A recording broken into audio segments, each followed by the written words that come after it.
Handa na ba kayong ma-inspire ngayong holiday season? Silipin natin ang isang negosyo kung paano ginagawang business opportunity ang mga Christmas decoration. Let's all watch this.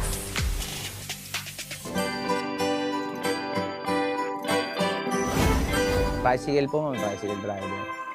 Dati po akong tricycle driver. Mula po nung nagkapamilya rin po ako, doon po ako natuto magnegosyo.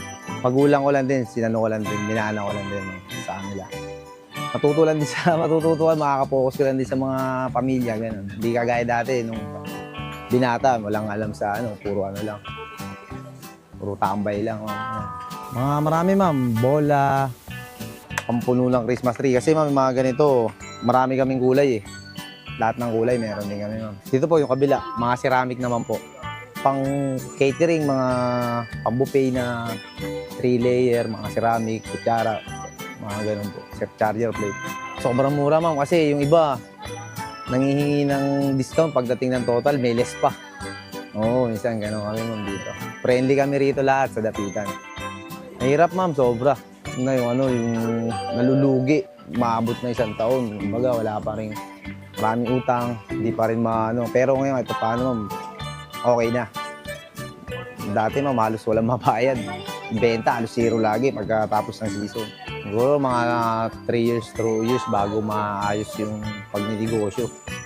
Ma-handle na maayos. Sadyang maulan lang na itong mga season. Minsan, nag-aalisan din yung ibang mamimili kasi maulan eh. Marami rin naman mga customer. Iba-iba rin ma'am eh. Yung iba, dumadayo pa eh. Minsan marami rin kung bumili, pinupuno na nila yung Christmas tree nila. Malaki rin ang mamuhunan ma'am. Kumbaga, hindi naman ganun malaki rin yung kita. Pero masaya lang din kami sa pagtitinda namin. Nakapundar din ng mga gamit, mga sasakyan, motor. Dati ma'am, nagka-tricycle lang kasi nakikibiyahe lang din. Tiyaga lang, tsaka mahalin lang yung negosyo. Kailangan mahal din nila yung gagawin nila. Tinitinda nila ma'am. Punta po kayo rito sa Dapitan Arcade. Marami pong murang paninda sa mga decoration. Pwede po namin kayo assist. Kompleto po kami rito.